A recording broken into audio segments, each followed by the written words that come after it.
कि ये जो एफएमसीजी कंपनियां, ऑटो कंपनियां, उनके रिजल्ट जो हैं वो एक बिल्कुल डिमांड में कम होने की बात कर रहे हैं, वो भी शहरी क्षेत्रों में। खासतौर से शहरी क्षेत्र में क्या होता है कि वैल्यू एडेड प्रोडक्ट ज़्यादा बिकता है, तो वहाँ पे मार्जिन ज़्यादा मिलता है। वहाँ पे अगर डिमांड कम होता है तो इनके लिए चिंता ज़्यादा बड़ी होती है। तो ये जो चिंता है कितनी गहरी है, और चूंकि कोई डिमांड उठने के कोई तत्काल संकेत भी कंपनियां नहीं दे रही हैं। बिल्कुल लक्ष्मण जी, जो आपने एक चीज को अंडरलाइन किया है, अगर हम देखें, अगर इस क्वार्टर में जिस तरह के रिजल्ट देखने को मिले हैं, कहीं ना कहीं एक डिस्कनेक्ट देखने को मिल रहा है। Disconnect in the sense what government is saying and what actual data we are able to see in this results. अगर हम देखें, गवर्नमेंट अभी भी बात कर रही है कि हम 8-8.5% पे इकोनॉमी ग्रो कर रही है and everything is kind of रोजी। बट अगर हम देखें, जिस तरह के रिजल्ट आप देखें अभी हाल ही में एफएमसीजी कंपनीज के जिस तरह के रिजल्ट आए हैं, टायर कंपनी के जिस तरह के रिजल्ट आए हैं, पेंट्स कंपनी के जिस तरह के रिजल्ट आए हैं, ऑटोमोबाइल कंपनीज के जिस तरह के रिजल्ट आए हैं, तो ये कुछ और ही चेंजेस दिखाने की कोशिश कर रहे हैं। और इसमें अगर हम थोड़ा सा पर्दे के पीछे झांक के देखें, कुछ एक रिपोर्ट्स भी आई हैं कुछ एक इंटरनेशनल हाउसेस की, कि क्या ऐसा तो नहीं कि एक डिमांड पैटर्न हैगा, खासतौर से अर्बन एरियाज में एक शिफ्ट और डिमांड पैटर्न हो रहा है। जो डिमांड ज्यादा जा रही है वो एक, जिसे हम बोलते हैं एस्पिरेशनल प्रोडक्ट्स में, जिसके की आकांक्षापूर्ण प्रोडक्ट्स में जा रही है। समथिंग टू, जिसका बहुत ही एक टिपिकल एग्जांपल है something like a smart mobile phone की, इस तरह में ज्यादा डिमांड जा रही है, बजाय कि रेगुलर जिसे हम बोलते हैं कि जो स्टॉक वाले चीजें होती हैंगी।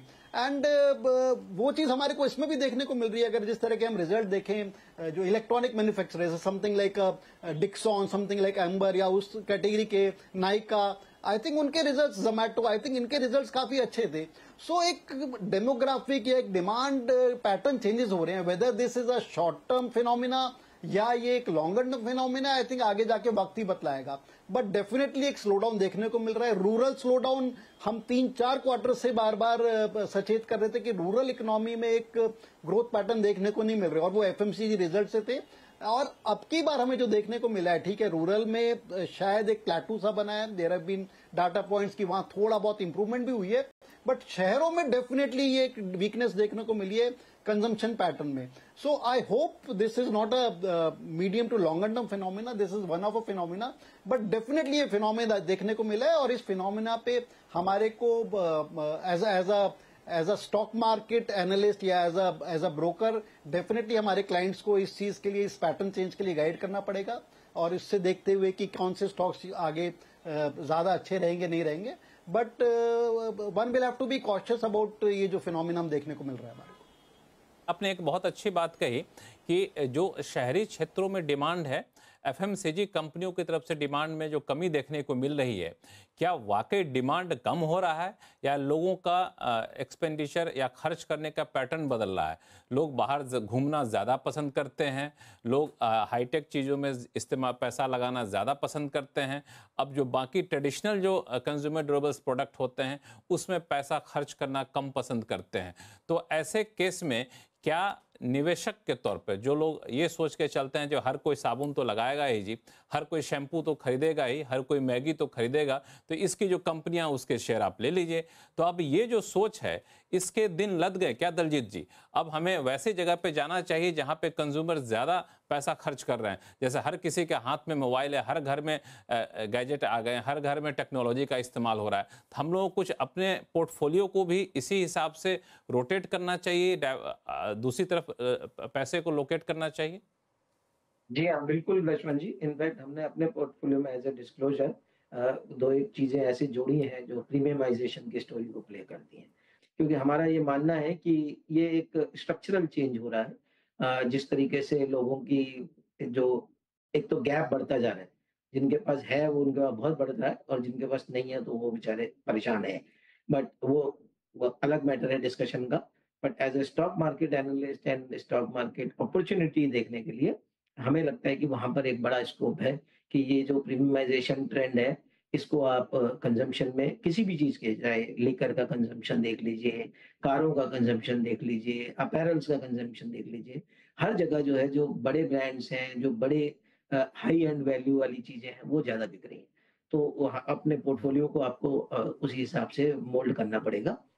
स्टेपल्स वाली जो चीजें जो अपने को जो normal traditional way of thinking है कि जैसे आपने कहा कि खाना तो सबको खाना ही है, नमक तो लेना ही है, चाय तो लेनी ही है, लेकिन वहां पर एक तो कंपटीशन ज्यादा है, मार्जिन कम है, और वो जो कंपनियां हैं जो आप नेस्लेज या टाटा कंज्यूमर टाइप की कोई कंपनी लेंगे तो वो आपको चीप मिल भी नहीं रही है ना। तो आपको इसलिए वहां पर अगर ग्रोथ प्लेटूड है, नंबर्स आते रहेंगे, बट आप मार्केट को क्या चाहिए, कुछ नया, और क्या री रेटिंग कर सकता है, क्या अर्निंग्स को एक्सेलरेट कर सकता है। तो आई थिंक उसके कॉन्सेप्ट में देखेंगे तो ये जो प्रीमियम वाली स्टोरीज हैं, these are better stories, and इसमें अल्फा अच्छा बन सकता है। अच्छी बात यह है कि इस सब सेगमेंट्स में अभी भी कुछ कुछ कंपनियां हैं जो रीजनेबल वैल्यू में मिलती हैं। बिल्कुल। यहाँ पे एक और चीज़ है, जब इस तरह के ग्रोथ पैटर्न आते हैं उसमें जब गिरावट देखने को मिलती है तो एक दलील ये दी जाती है पंकज जैन साहब कि क्यों ना हम लोग कुछ ऐसा इंसेंटिव दे, चाहे रिजर्व बैंक की तरफ से ब्याज दरों में कटौती करके इंसेंटिव दिया जाए या फिर दूसरे तरीके से लोगों के हाथों में पैसा डाल के इंसेंटिव दिया जाए, ताकि लोगों के पास पैसे आएंगे तो लोग खर्च करेंगे तो डिमांड बढ़ेगी तो इन कंपनियों की हालत सुधरेगी। तो ये जो अप्रोच है, ये अप्रोच कितना सही होगा पंकज जी? देखो लक्ष्मण जी, सवाल इतने सिंपल नहीं होते। आई थिंक ये बड़ी एक कैच-22 सिचुएशन हैगी, और अभी हाल ही में रिजर्व बैंक गवर्नर ने बयान दिया था किसी फोरम पे कुछ दिन पहले ही कि रेट कट को प्रीएम्प्ट करना it could be a very dangerous thing. And और हमें नहीं भूलना चाहिए, अगर आप देखें दूसरी तरफ पिछले कुछ एक क्वार्टर से banks have been facing serious trouble in terms of deposit growth. उनको करंट रेट पे भी एडिक्वेट डिपॉजिट नहीं मिल पा रहा और काफी चैलेंजेस हैंगे, कॉस्ट ऑफ डिपॉजिट ऊपर होगी। और इसमें अगर दो I am not a very serious economist, but अगर इसमें हम यहाँ पर रेट कट की बातें करते हैंगे, and one of event can not change the tide, can not change the pattern, ये मेरा मानना है। तो मेरे को लगता है कि रेट कट की जो बातें हो रही हैं खासतौर से इंडिया में, I think that may be too early. और खासतौर से यूएस में भी अगर हम देखें after the initial first rate cut, अब ऐसी बातें हो रही हैं, जिस तरह से हम एक स्टिकी बॉन्ड यील्ड्स देख रहे हैं, जिस तरह से अभी भी वहां पर हम ग्रोथ पैटर्न्स और इन्फ्लेशन देख रहे हैं, वहां पर भी ऐसी दोबारा से बातें होने लग गई कि शायद अगला रेट कट ना एग्रेसिव हो और शायद थोड़ा डिले भी हो जाए। So these are very complex pattern, these are very complex things. हमारे को सारी चीजें मद्देनजर रखनी पड़ती हैं। And what the events which are unfolding in stock market, या जिस तरह से कुछ स्पेसिफिक सेक्टर के रिजल्ट्स आ रहे हैं, खाली उनकी तरफ हम एक माइक्रो व्यू नहीं ले सकते। So we have to take a macro view on that.